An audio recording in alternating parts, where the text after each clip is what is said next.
All right. Today, we're going to dive into something really powerful, something that might even feel a little backwards at first.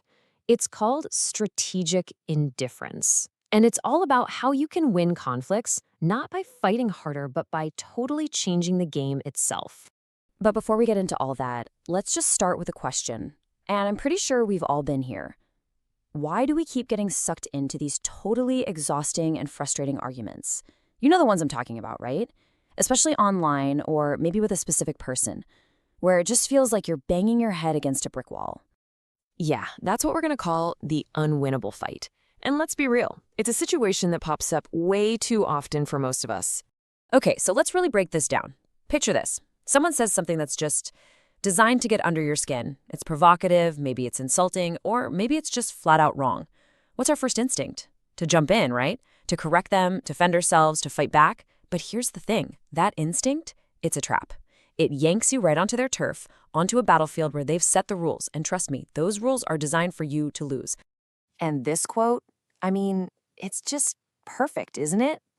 Fighting a troll is like playing chess with a pigeon. It just nails the complete absurdity of it all.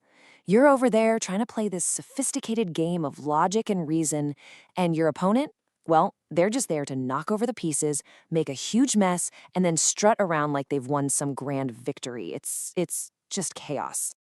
So if jumping into the fight is a guaranteed loss, what do? What's the alternative? Well, that brings us to a pretty radical idea, and that is the power of indifference. So what if the most powerful move you could make is to just not play at all? Think about that for a second. What if you could take back all that energy, all that power you've been wasting just by refusing to even sit down at the board?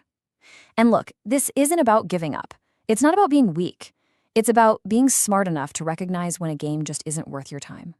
Now, this is absolutely crucial to get. Strategic indifference, it isn't passive, it's not just doing nothing. It is an active and a conscious choice. You are making a deliberate decision to deny someone the very reaction they're desperately trying to get out of you. And when you do that, you completely neutralize their power. It just evaporates. So how does this even work? What's the psychology behind it? Why is just being silent, why is ignoring someone so incredibly effective against someone who's trying to get a rise out of you? Like, what is actually going on inside their head when you do this? Okay, think about it like this. An antagonist, a troll, whatever you want to call them, they feed on your emotional response. That's their fuel. Their whole game is built around getting you to react. Your anger, your frustration, even your carefully crafted arguments, that's their oxygen. Your attention is literally the only currency they care about. So when you show them genuine indifference, and I mean genuine, not that fake, I'm totally ignoring you kind of silence. I mean that deep, true, you are not worth a single ounce of my energy kind of indifference. You completely cut off their fuel supply. You just starve them. You short-circuit that entire reward system they were counting on. Let's just look at this side by side. It makes it so clear. On one hand, you react. What happens? You lose energy. They gain power. The whole thing blows up. And you actually give them what they want. You validate them by proving they got to you. But now look at the other side. With strategic indifference, you save your energy. They lose all their power. The conflict just fizzles out. And you completely invalidate them. You basically make them invisible. And that right there, that's why we call it mind-breaking. For someone whose entire goal is to provoke you, being met with a solid wall of absolute indifference is, well, it's deeply unsettling. It creates this mental short circuit for them. They think they're important enough to get a reaction, but your silence tells them, nope, you're not. It's like they're just shouting into a complete void. Okay, so the idea is powerful. I think we can all agree on that. But how do you actually do it, in the real world? How do you mentally erase someone's influence? So, first things first, let's be super clear. We're not talking about literally erasing someone, of course. Erasing is a metaphor. It's about making a powerful mental shift.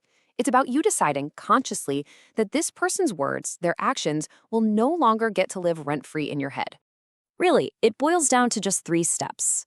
Step 1, acknowledge the bait. See it for what it is. It's just an attempt to hook you, so don't take it personally. Step 2, make the active choice. You have to consciously say to yourself, you know what, my peace of mind is way more valuable than winning the stupid argument. And then step 3, starve them of oxygen. Cut it all off. No replies, no angry reactions, no subtweets, not even complaining about it to your friends. Nothing. You just move on. So let's bring this all home. When you really get this, when you master it, this becomes the ultimate power move in pretty much any unwinnable social fight. And that brings us to the really big idea here.